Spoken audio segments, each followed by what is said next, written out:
Hello everyone, welcome to DC teachers academy.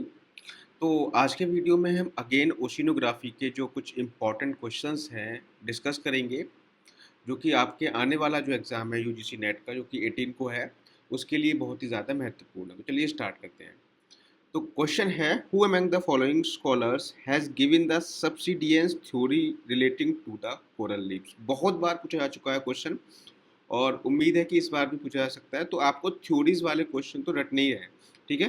तो यहाँ पर सब्सिस्टेंस थ्योरी जो दी गई थी वो डार्विन के द्वारा दी गई है। Which one of the following reasons is with high ocean water salinity. अब देखो, हाई ओशियन वाटर सैलिनिटी कहाँ पे होगी? जहाँ पर मैक्सिमम टेम्परेचर होगा, ठीक है। क्योंकि जहाँ मैक्सिमम टेम्परेचर होगा तो इवापोरेशन होगा, इवापोरेशन ज़्यादा होगा तो सैलिनिटी बढ़ेगी, ठीक। अब इक्वेटोरियल में क्या होता है, वहाँ पे टेम्परेचर ज़्यादा तो होता है लेकिन वहाँ पे बारिश भी होती है, ठीक है, रेन भी होती है, तो यहाँ पर बैलेंस हो जाती है। लेकिन सबसे ज़्यादा जो सैलिनिटी पाई जाएगी वो आपकी सब ट्रॉपिकल एरियाज में पाई जाती है, क्योंकि वहाँ पे रेन कम होती है और टेम्परेचर वहाँ पे ज़्यादा होने की वजह से इवापोरेशन क्या हो जाता है, ज़्यादा हो जाता है। तो ऑप्शन नंबर यहाँ पे सी करेक्ट होगा। विच one of the following is responsible for the greatest movements of all tides. सबसे अधिक मूवमेंट किसके द्वारा होता है? साइज ऑफ द ओशियन पे डिपेंड करेगा मूवमेंट, या शेप ऑफ द कॉन्टिनेंट पे डिपेंड करेगा, या फिर ग्रेविटेशनल अट्रैक्शन पे डिपेंड करेगा, या फिर आपका सैलिनिटी पे डिपेंड करेगा। तो यहाँ पे सबसे जो अप्रोप्रिएट ऑप्शन है वो है आपका ग्रेविटेशनल अट्रैक्शन, ठीक है। आगे हम बढ़े। Which one of the following percentage of distance from the earth surface is correct for perigee of moon than apogee. अब देखो यहाँ पर ना थोड़ा सा कैलकुलेटिव क्वेश्चन है, तो इसमें आपको करना क्या है, यहाँ पे सबसे पहले हम देखो एपोजी क्या होती है। Apogee is the farthest distance between the moon and earth, और एपोजी जो होती है वो आपकी 4,70,000 के अप्रोक्स है। और अगर पेरोजी की बात करें तो it is the nearest distance between the moon and the earth, तो ये लगभग आपकी 3,56,000 किलोमीटर के अप्रोक्स होती है। तो यहाँ पर अगर आप देखोगे तो ये अप्रोक्सीमेटली कितना आएगा, 12% आएगा, ठीक है। आगे हम देखें, the western ghat of oceans are always warmer than the eastern margins. तो जो ओशियंस के जो वेस्टर्न जो होते हैं साइड्स होती हैं वो आपकी ज़्यादा वार्मर होती है, बिकॉज वहाँ पे वार्म करंट फ्लो होती है, ठीक है। और जो ईस्टर्न साइड होती है ओशियंस की, वहाँ पर कोल्ड करंट फ्लो होती है, तो इसकी वजह से आपका क्या है, वार्मर साइड जो होती है वो आपकी वेस्टर्न साइड में पाई जाती है। वार्मर जो करंट्स होती हैं वो western side of the oceans पाई जाती हैं, और जो कोल्ड करंट होती है वो eastern side of the oceans पाई जाती है। तो ये तो यहाँ पे करेक्ट है। अगला है, reason the movement of major ocean current is in the western side. जो मूवमेंट है मेजर ओशियन करंट का वो कहाँ पर है, वेस्टर्न साइड में है, बिल्कुल। तो यहाँ पर आपका दोनों ही असर्शन रीजन करेक्ट हैं, तो ऑप्शन नंबर यहाँ पर ए करेक्ट हो जाएगा। आगे हम बढ़े। Which one of the following is value of temperature is correct for the average freezing point of sea in the Arctic and Antarctic sea. तो यह है लगभग -2 डिग्री सेल्सियस, ठीक है। इसको तो आपको रट लेना है। अगला क्वेश्चन है, the moon produces greater percentage of earth tide than the sun. Moon क्या करता है, ग्रेटर परसेंटेज प्रोड्यूस करता है, टाइड्स मतलब टाइड को प्रोड्यूस करने में ज़्यादा रोल प्ले करता है सन से। बिल्कुल सही बात है, क्योंकि मून जो है अर्थ के पास में है, सन दूर है, तो डिस्टेंस उन दोनों के बीच की कम है, तो इसीलिए असर्शन तो करेक्ट है, ठीक है। अब रीजन देख लेते हैं। The sun is closer to the earth than the moon. Sun closer है, नहीं, ये आपका गलत हो जाएगा। तो assertion is correct and reason is not correct, तो ऑप्शन नंबर सी यहाँ पे करेक्ट हो जाएगा। आगे हम बढ़ते हैं। In Indian ocean between 0 to 10 latitudinal zones the temperature variations is of about. तो टेम्परेचर वेरिएशन जो होता है बहुत कम होता है, 0 to 10 के बीच में अगर देखोगे तो लगभग 1 डिग्री सेल्सियस के अप्रोक्सीमेट यहाँ पर हम कह सकते हैं। अगला जो क्वेश्चन है, the general depth of abyssal plains varies between. जो जनरल डेप्थ होती है एबिसल प्लेन्स की वो कितने से कितने मीटर्स तक की होती है, तो ध्यान रखना है वो 3000 से 6000 मीटर तक की होती है, मतलब 3 किलोमीटर से 6 किलोमीटर तक की आप कह सकते हो। तो ये आपको ना बेसिकली रटने वाले क्वेश्चन है, कुछ तो आपको याद करने ही पड़ेंगे। अब देखो यहाँ पे ओशियन डीप्स के बारे में पूछ रहा है, तो यहाँ पर अगर आप देखोगे तो चैलेंजर डीप जो होगी वो आपकी कहाँ मिलती है, चैलेंजर गर्त जो मिलेगा आपको नॉर्थ पैसिफिक में मिलेगा, और आपको जो एल्ड्रिच जो डीप्स मिलेगा वो आपको साउथ पैसिफिक में मिलेगा। और रोमांस इंपॉर्टेंट है, रोमांस रोमांस मिलेगा साउथ अटलांटिक में। ठीक है, तो इसी से आप मैच करके देखोगे तो ऑप्शन नंबर ए यहाँ पर करेक्ट हो जाएगा। ठीक है, तो Ramos deep is located in south Atlantic which is 7760 metre deep है, और जो एल्ड्रिच डीप है वो आपकी साउथ पैसिफिक ओशन में मिलेगी।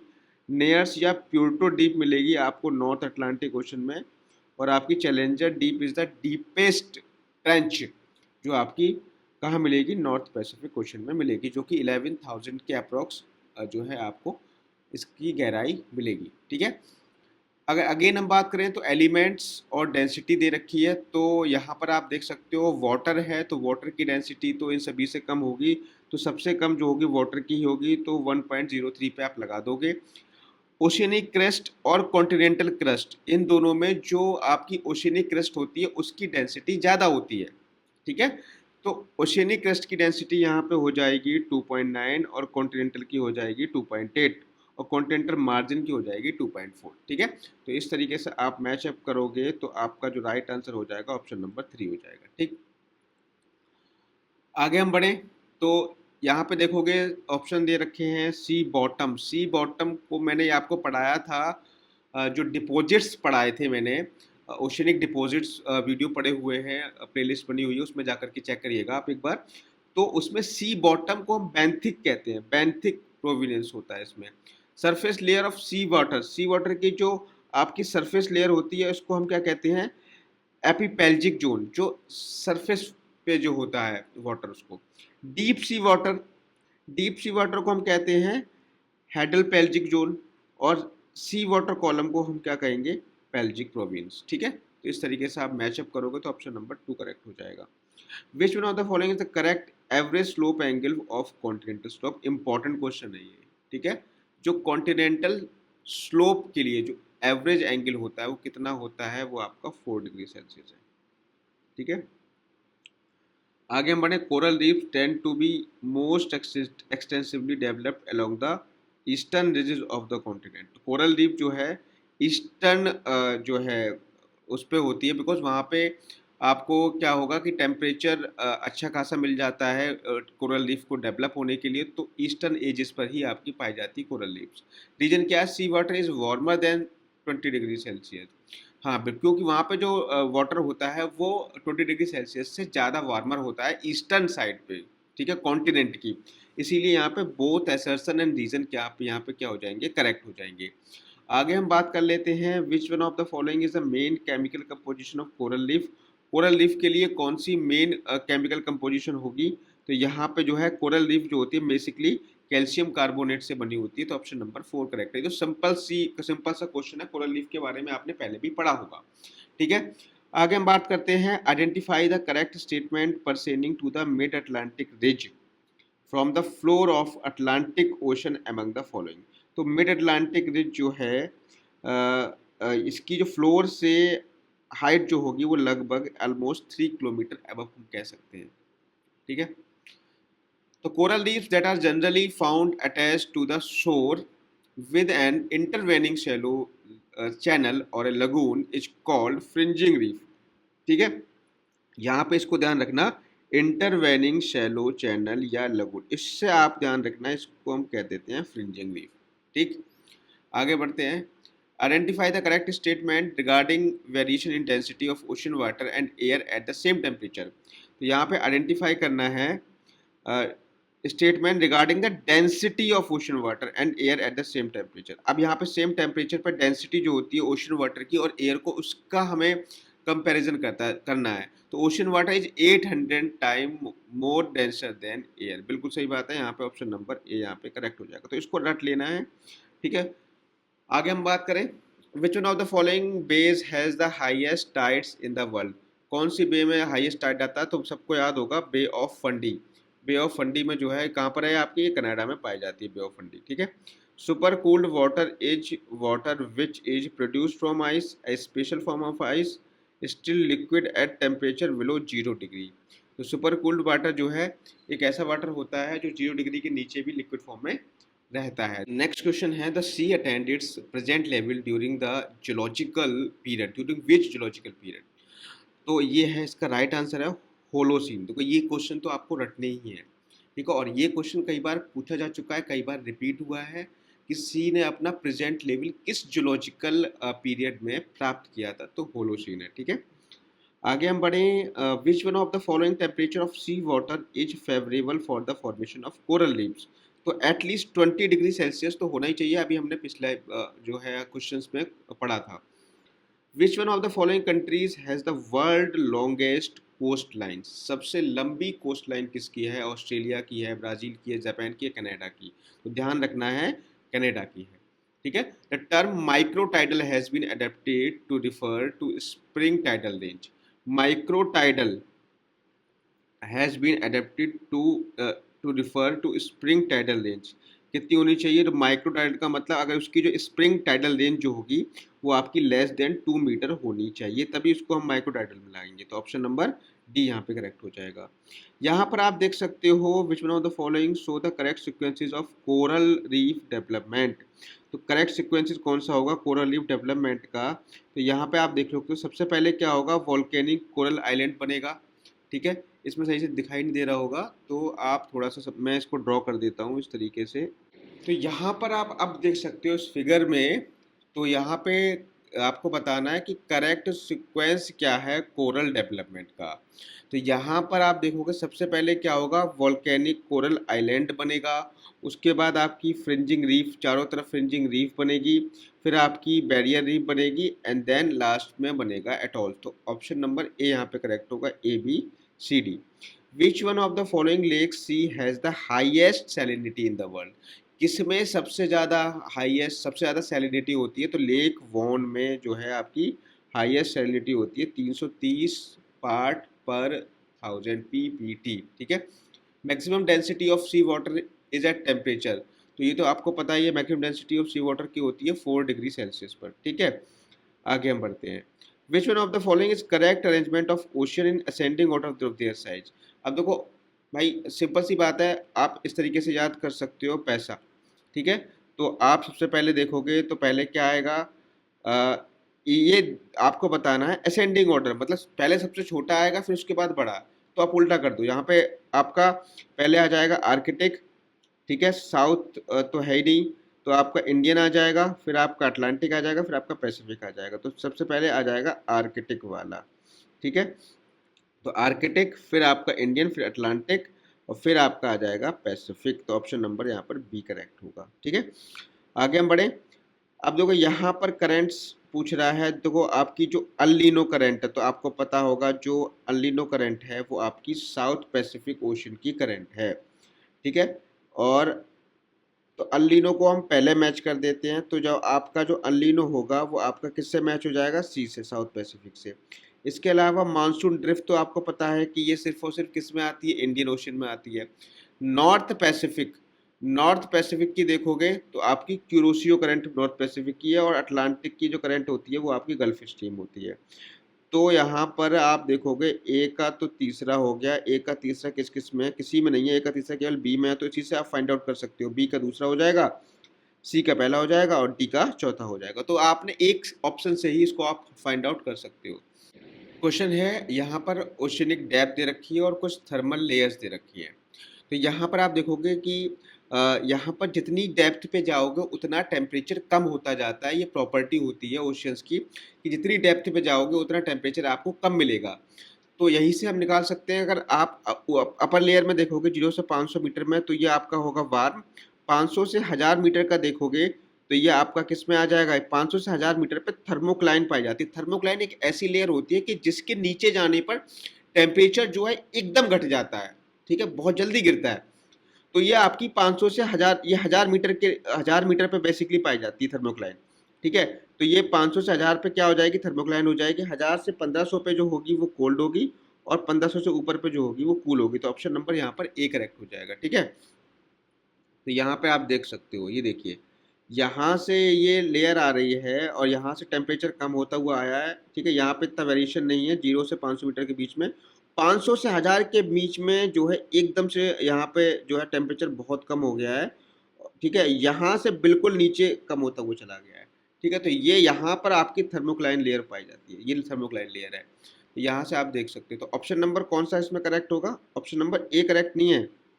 ऑप्शन नंबर यहाँ पे अगर देखोगे तो ए का तीसरा यहाँ पे ए का तीसरा नहीं दे रखा, तो यहाँ पे ये गड़बड़ है। तो इन ऑप्शन को आप हटा देना, क्योंकि कुछ बुक्स में यहाँ पे प्रिंटिंग मिस्टेक हो गई है। जो मैंने बताया आप उसको फॉलो करिए।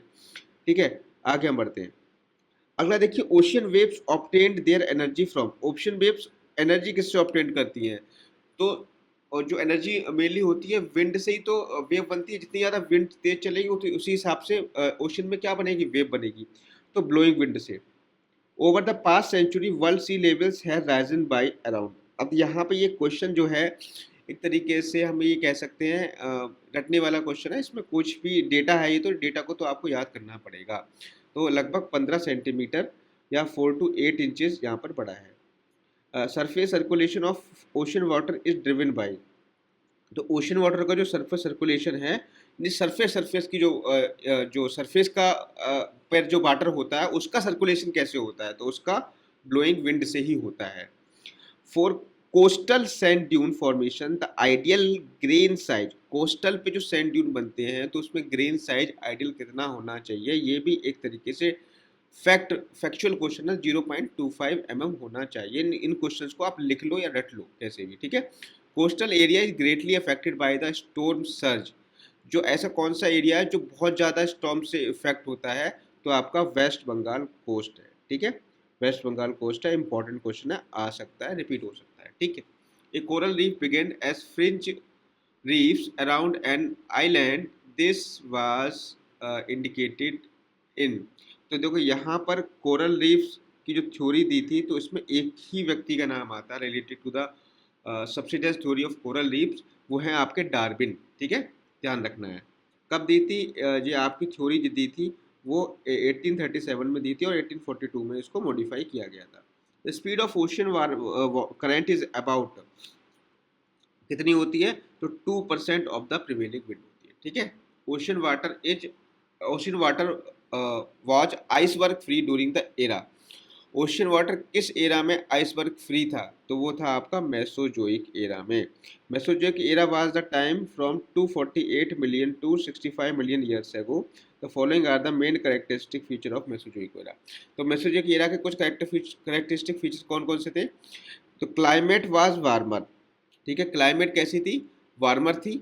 द सीजन वेरी माइल्ड और the sea level was higher, there was no polar ice. तो यहाँ पे ध्यान रखना, आइसबर्ग फ्री जो एरा था वो मेसोजोइक एरा है, रट लेना है। ठीक है, the salinity of sea ice ranges from. तो ये आपकी सी आइस की जो सैलिनिटी होती है वो 3 to 10% होती है। The wave cut platform is founded, important है ये।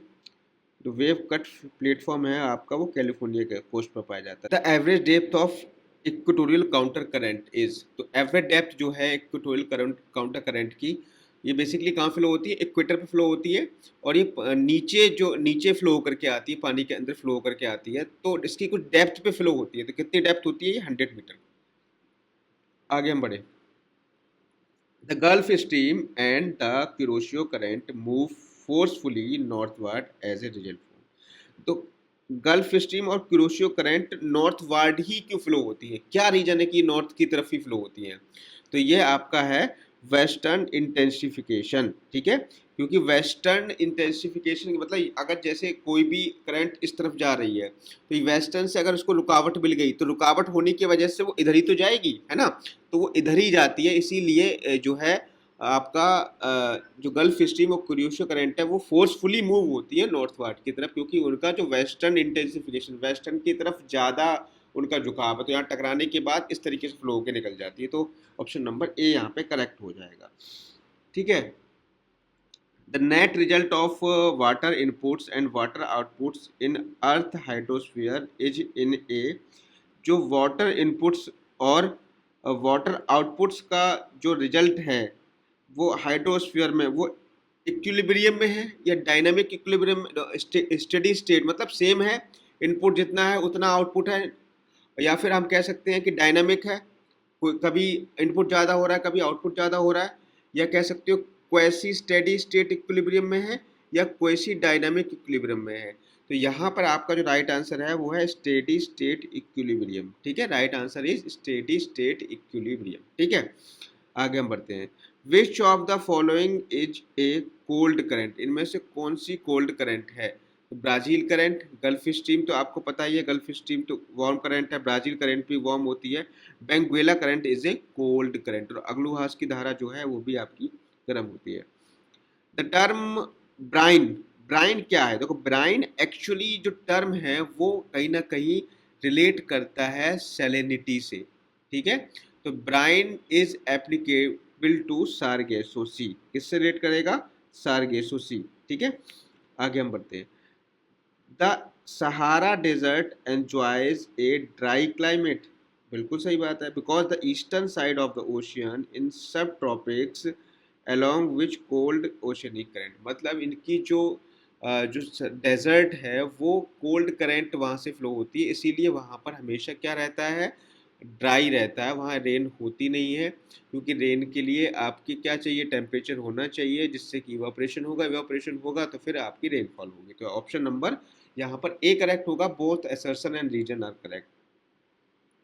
The Challenger expedition of 1874 was headed by which of the country, तो ध्यान रखना यूके ने हेड किया था 1874 में। ठीक है, अगला देखिए, the vertical movement of cold water from deeper oceanic layers to replace warmer surface water is called, तो उसको हम क्या कहते हैं? अपवेलिंग कहते हैं, सिंपल सी बात है। अगर ऊपर का वाटर हट रहा है, नीचे से ऊपर की तरफ वाटर आ रहा है, तो उसको हम अपवेलिंग कहेंगे।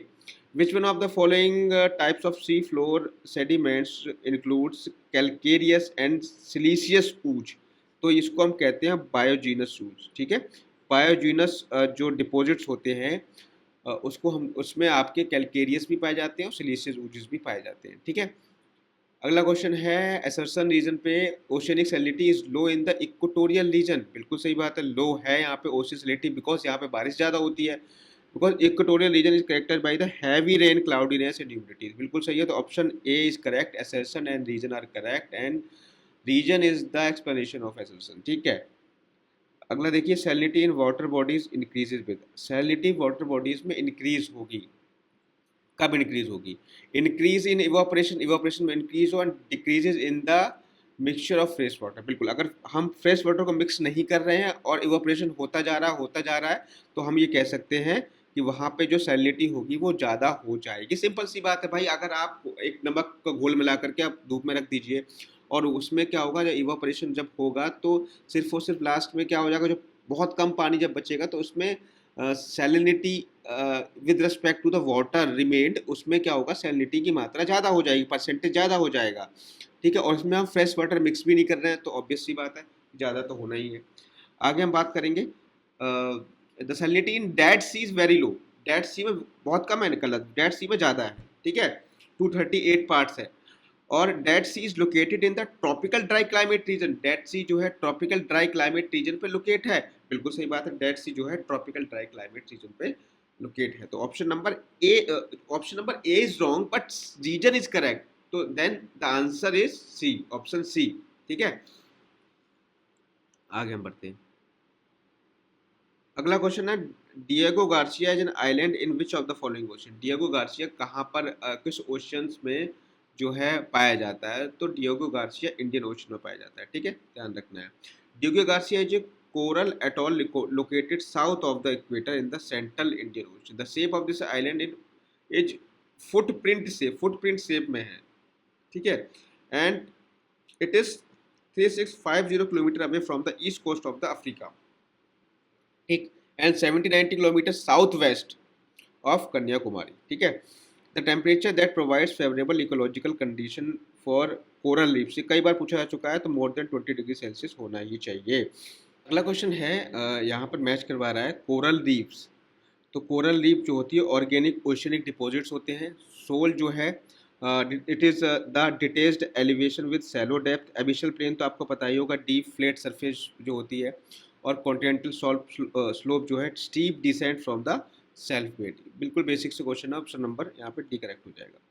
Coral reefs are organic oceanic deposits because they are formed from the accumulation and compaction of skeletons of lime secreting organism known as coral polyps। coral polyps organism होता है, उस वो secrete करता है, क्या slime secrete करता है, ठीक है, उसके accumulation से ये बनते हैं।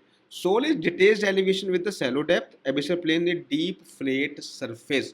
मैंने आपको पढ़ाया है continental slope, self और आपका जो डीप एपिसल प्लेन के बारे में मैंने आपको पढ़ाया, तो आप जाकर के वीडियो डिटेल्स में देख सकते हैं, प्लेलिस्ट में पड़े हुए हैं, ठीक है।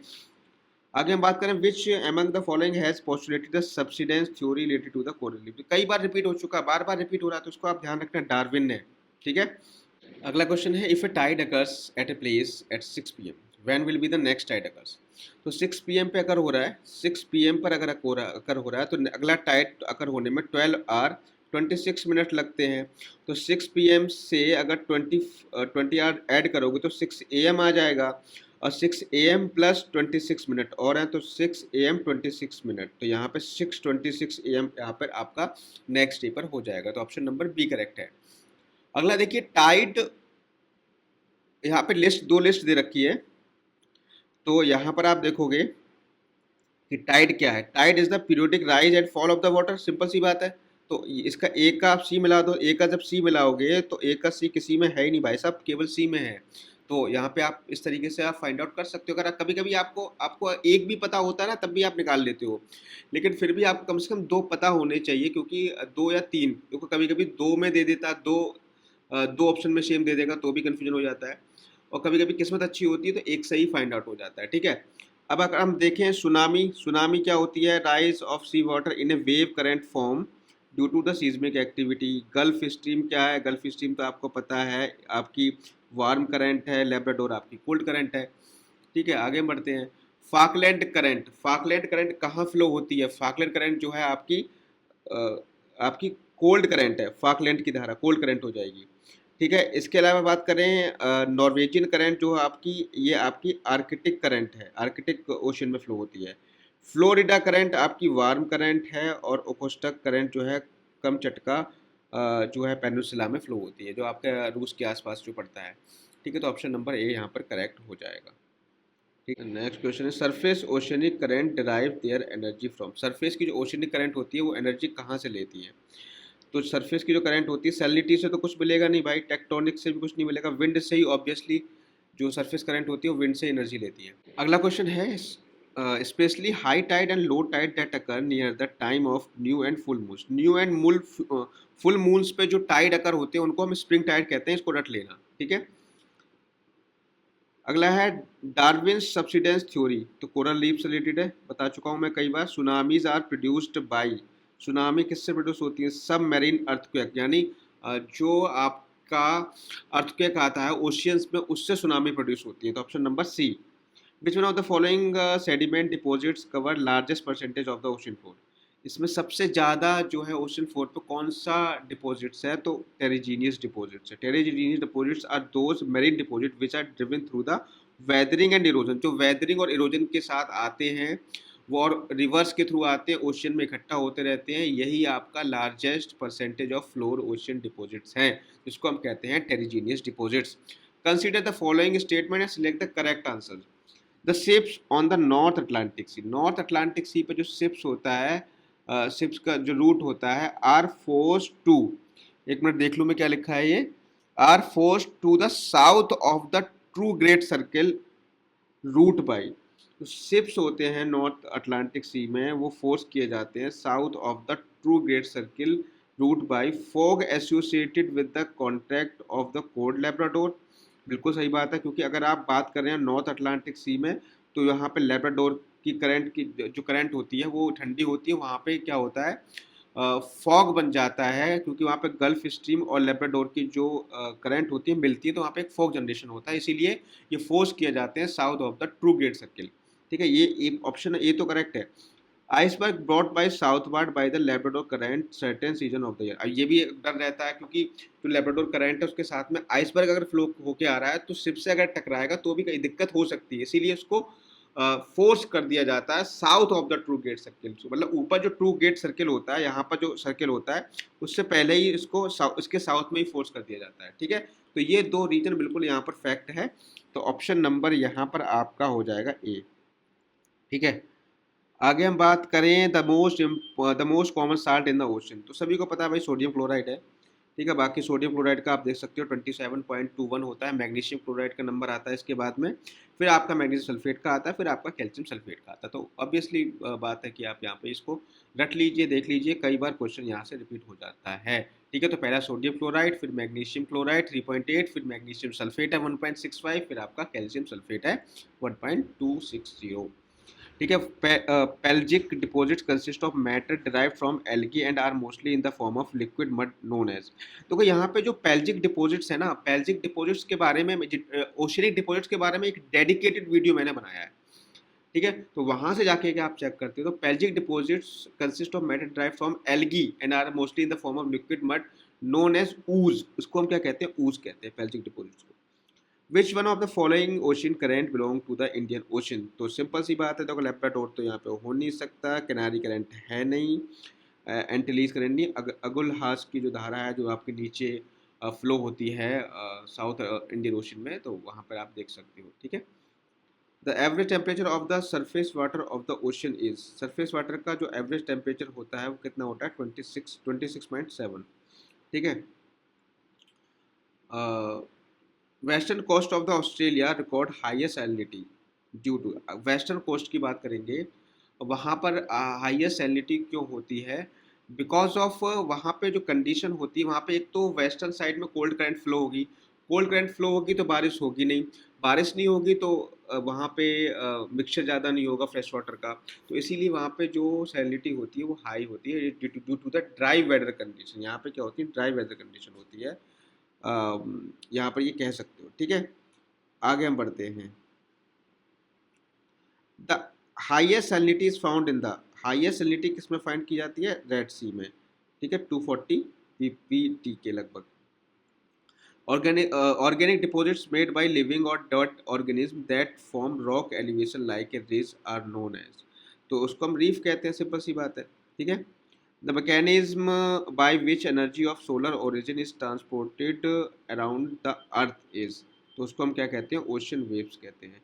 ठीक है, इसी के द्वारा एनर्जी को ट्रांसपोर्ट किया जाता है, ओशन वेव्स के द्वारा। ठीक है, the cold current flowing along the coast of the Chile and Peru is known as. जो चिली और पेरू के आसपास जो करंट फ्लो होती है उसको हम हम्बोल्ट की धारा कहते हैं, हम्बोल्ट करंट कहते हैं।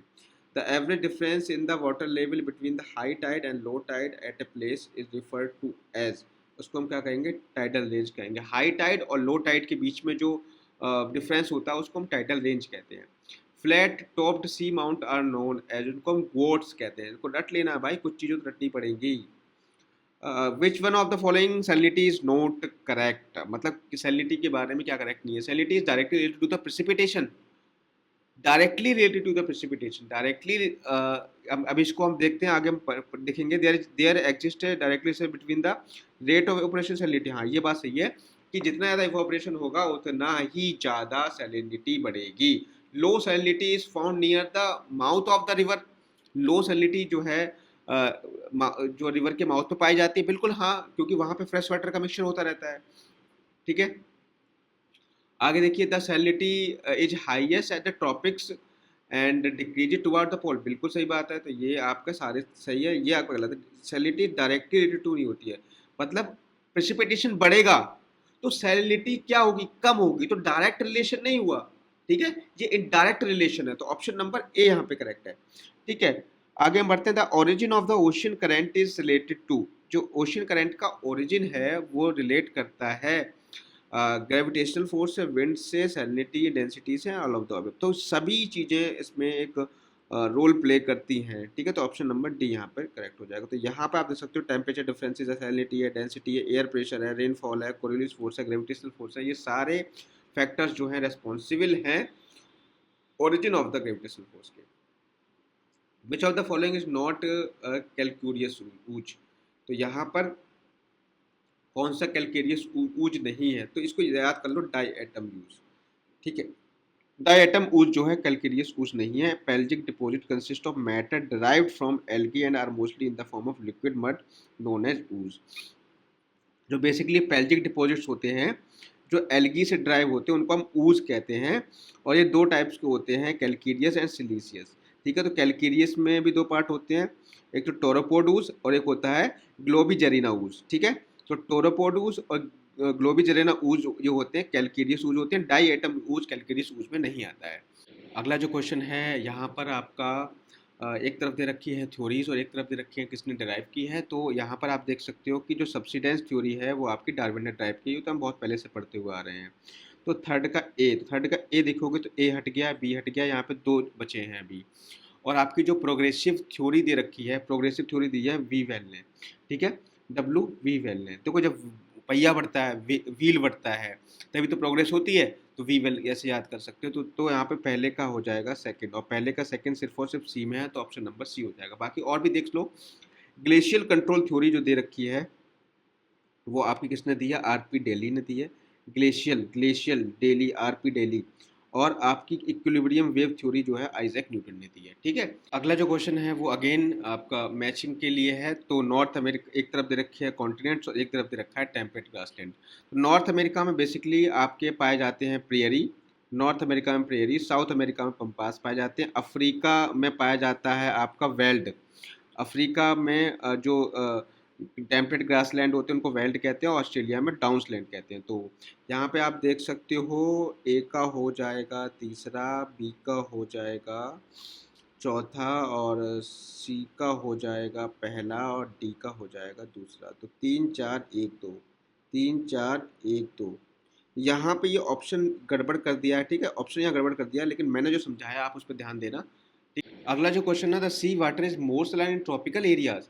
तो देखो यहाँ पर ना ट्रॉपिकल एरियाज में ज़्यादा सलाइन नहीं होता है, सब ट्रॉपिकल एरिया में ज़्यादा सलाइन होता है अगर देखा जाए, because salinity of sea water is dependent on temperature. हाँ, टेम्परेचर पे डिपेंड करती है। तो A is false and R is true, तो यहाँ पे ऑप्शन नंबर ए करेक्ट हो जाएगा, बी करेक्ट हो जाएगा। अगला जो क्वेश्चन है, coral reefs grow in shallow and warm water. Coral reefs जो है सैलो एंड वार्म वाटर में ही ग्रो होती है, बिल्कुल सही है।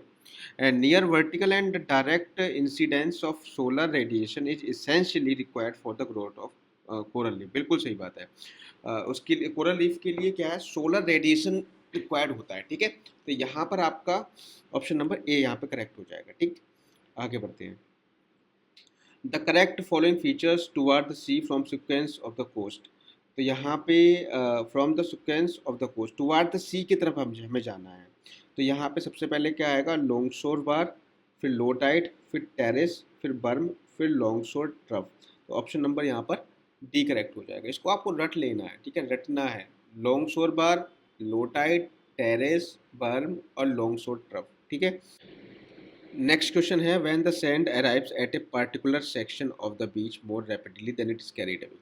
मतलब ये है कि बीच पर सैंड आ रही है, सैंड आ ज़्यादा रही है लेकिन जा कम रही है, मतलब ओशियन कम लेके जा रहा है सैंड लेकिन आ ज़्यादा रही है बीचेस पे। तो होता क्या है, द बीच इज वाइडन, बीच क्या होता है, चौड़ा होता जाता है और ओशियन की तरफ आगे बढ़ता जाता है। सही बात है, बिल्कुल सही है। The progradation process is everywhere common in the coastal environment. ये हर जगह कॉमन नहीं होता है प्रोग्रेडेशन प्रोसेस। ठीक है, तो R is wrong, A is correct. तो ऑप्शन नंबर ए इज यहाँ पे करेक्ट हो जाएगा। Water temperature over the ocean decreases with depth, बिल्कुल सही बात है। जैसे ही अंदर की तरफ जाओगे तो डिक्रीज होगा, because the decrease in temperature is well marked from 370 metre to 730 metre. हाँ, मतलब ये कह सकते हो कि यहाँ पे ये डिक्रीज होता है लेकिन इसका रीजन नहीं है। तो ऑप्शन नंबर एक यहाँ पे क्या हो जाएगा, बी करेक्ट हो जाएगा, बिकॉज एक्सप्लेनेशन सही नहीं है। ठीक है, आगे हम बात करते हैं। नेक्स्ट क्वेश्चन है, which of the following best describes how the second law of thermodynamics is applied to the concept of trophic levels. अब देखो सेकंड लॉ ऑफ थर्मोडायनेमिक्स क्या कहता है, सेकंड लॉ ऑफ थर्मोडायनेमिक्स ये कहता है कि जब एनर्जी का ट्रांसफॉर्म जो है एक फॉर्म से जब दूसरी फॉर्म में ट्रांसफर होती है तो 100% ट्रांसफर नहीं होती, वो थोड़ी बहुत वेस्ट हो जाती है। तो वही यहाँ पे जो राइट आंसर होगा वो much of the usable energy, much of the usable energy in one trophic level is lost as heat during transfer to the next high level. जब एक लेवल से दूसरे लेवल में हम हीट ट्रांसफर करेंगे तो इसके पास मान लो 100 100 यहाँ पे कैलोरी एनर्जी है इसके पास में। जब ये इस दूसरे लेवल पे जाएगी तो ये 100 ट्रांसफर नहीं होगी, या इसके पास मान लो 80 आ जाएगी या 50 ट्रांसफर होगी, और बाकी जो बची हुई होगी मान लो 80 गई दूसरे लेवल पे, तो 20 जो है वहां पर लॉस हो जाएगी, वो एनवायरनमेंट में चली जाएगी। मतलब 100% इफिशियंसी आप ड्राइव नहीं कर सकते, 100% एनर्जी किसी को ट्रांसफर नहीं कर सकते। ड्यूरिंग ट्रांसफर कुछ ना कुछ एनर्जी का लॉस जरूर होगा अगर आप एक ट्रॉपिक लेवल से दूसरे ट्रॉपिक लेवल पे जा रहे हैं। यही कहता है सेकेंड लॉ ऑफ थर्मोडायनेमिक्स। ठीक है, अगला है spring tides occur on full moon and no moon days. बिल्कुल सही बात है, स्प्रिंग टाइड या तो आप फुल मून पे निकलेगा या फिर नो मून डेज पे निकलेगा। ठीक है, on full moon no moon days the sun and the moon are almost at right angles. नहीं, राइट एंगल्स नहीं होते, एक लाइन में होते हैं, तो R is not correct. A is correct but R is not correct. आगे बढ़ते हैं। The ocean current Benguela is noticed. Benguela current कहाँ फ्लो होती है, तो अटलांटिक ओशन की करंट है। Atoll is one of the stages of atoll, one of the natural reservoir, a pressure system, एक कोरल डेवलपमेंट। एटॉल क्या है, coral development है। ठीक है, eustatic changes in the sea level is caused by. Eustatic changes जो है सी level में किसके द्वारा कॉज्ड किए जाते हैं, तो उसको हम कहते हैं आइसोस्टेटिक चेंजेस। अगला क्वेश्चन है which of the following is a coral island. इनमें से कौन सा कोरल आइलैंड है, तो सिंपल सी बात है, Lakshadweep is a coral island. Again यहाँ पे देख सकते हो फिर से वही क्वेश्चन रिपीट हुआ है, coral reefs.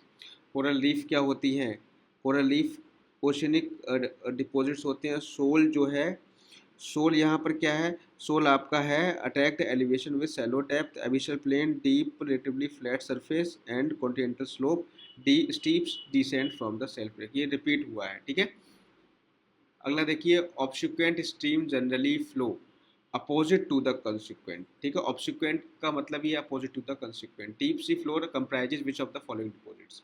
Deep sea floor जो है उसमें क्या आपका पाया जाता है, मड और रेड क्ले पाई जाती है। The average time interval between the two successive high tides कितना होता है, तो 12 आवर 26 मिनट होता है। कंसीडर द, देखो यहाँ पे एक बार पढ़ लेते हैं। On average every place experience tide twice a day since the earth completes its rotation roughly 24 hours. Every place should experience the tide after 12 hours, but this never happens. Each day tide is delayed by 26 minutes because the moon also rotates on its axis. ठीक है, consider the following seas, Red Sea, Black Sea, Dead Sea and Baltic Sea. ये question जो है आपका salinity के term में पूछा है, यहाँ पे पूरा दिया नहीं है, गलत छप गया है। तो सबसे ज़्यादा जो सैलिनिटी होती है वो डेड सी की होती है 238, फिर आपका रेड सी आएगा, फिर आपका ब्लैक सी आएगा, फिर आपका बाल्टिक सी आएगा। ठीक है, बाल्टिक सी की सबसे कम है। ठीक है, आगे बढ़ते हैं। Most of the salt in the water is derived from, जो most of the salt in the sea water. Sea water में साल्ट कहाँ से आता है, तो कॉन्टिनेंट से आता है maximum. The mechanism by which energy of solar origin transported around the earth. जो एनर्जी जो है solar energy of solar origin transported around the earth, earth पे जो है किस तरीके से ट्रांसपोर्ट की जाती है, तो ओशन टाइड के फॉर्म में आती है। Obsequent stream opposite to the consequent stream, option number B. Idealise global pattern of surface wind from the equator to pole. Equator से पोल की तरफ जाओगे तो कौन सा पैटर्न आपको मिलेगा, तो सबसे पहले डोल्ड्रम मिलेगी, फिर ट्रेड विंड मिलेंगी, फिर वेस्टर्लीज मिलेंगी, फिर आपकी ईस्टर्लीज। ठीक है, आगे बढ़े। अगला क्वेश्चन है, in open ocean the differences in the height between the high and low tide. Open ocean में डिफरेंस जो होगा हाई एंड लो टाइड में लगभग 0.5 मीटर। अब देखो ये आपका अच्छा क्वेश्चन है। तो यहाँ पर जो है ब्रेकर जो है स्वास्थ्य से कनेक्ट होता है। एब करेंट का मतलब है जो सीवार्ड फ्लो होती है, और आपकी एटॉल कोरल रीफ्स को कहते हैं। मरीन टेरेस कोस्टल अपलिफ्ट को कहते हैं। ठीक है, जब कोस्टल अपलिफ्ट हो जाता है तो मरीन के ऊपर टेरेस बन जाती है। तो सिंपल सा क्वेश्चन था ये। ठीक है, which of the following ocean current is called the Gulf stream of the Pacific. Gulf stream of the Pacific कहते हैं हम यूरोशियो, क्योंकि ये गर्म जलधारा होती है। The Indian Ocean current have a circulation pattern very different from those type of Atlantic and Pacific Ocean because the Indian Ocean is influenced by the season। बिल्कुल सही बात है, दोनों ही करेक्ट है यहाँ पे। ऑप्शन नंबर ए यहाँ पे करेक्ट होगा। इसमें जो है आपका होता क्या है, देखो समझा दे रहा हूँ मैं आपको। इंडियन ओशन में जो सर्कुलेशन है वो डिफरेंट होता है अटलांटिक और पैसिफिक ओशन से, क्योंकि यहाँ पे ना सीजनल वेरिएशन होता है। आपको पता होगा यहाँ पे मानसून जो होता है, मानसून आता है और मानसून जाता है, दोनों टाइम पे जो है यहाँ पे सीजनल वेरिएशन हो रहा है। तो वहाँ पे साइकिल जो हो जाती है चेंज हो जाती है। तो वो अटलांटिक और पैसिफिक ओशन से डिफरेंट है इंडियन, मतलब इंडियन ओशन जो है। ठीक है, आगे बात करें तो the convergence of ocean current takes place in, convergence जो होता है ओशन करंट का कहाँ पर होता है, तो इक्वेटोरियल रीजन में होता है।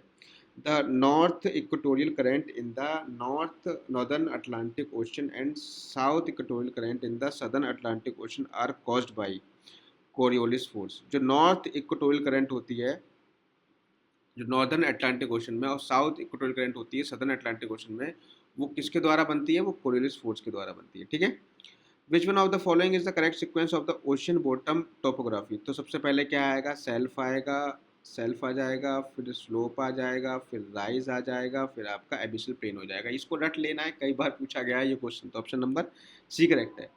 ठीक है, तो ये आपके क्वेश्चन थे। लगभग मैंने 160 के अप्रॉक्स क्वेश्चन यहाँ पे करा दिए। इन्हीं क्वेश्चन को आप कर ले जाओगे तो ओशनोग्राफी से एक भी क्वेश्चन आपका गलत नहीं होगा। इनके कंसेप्ट को समझना है, इनके नीचे जो एक्सप्लेनेशन दे रखा है उसको भी आपको एक बार पढ़ लेना है, लिख लेना है। अब तो लिखने का टाइम बचा नहीं है, बस आपको प्रैक्टिस करनी है। ठीक है, अब इसके बाद हम एक नया चैप्टर स्टार्ट करेंगे, उसकी प्रैक्टिस कराएंगे।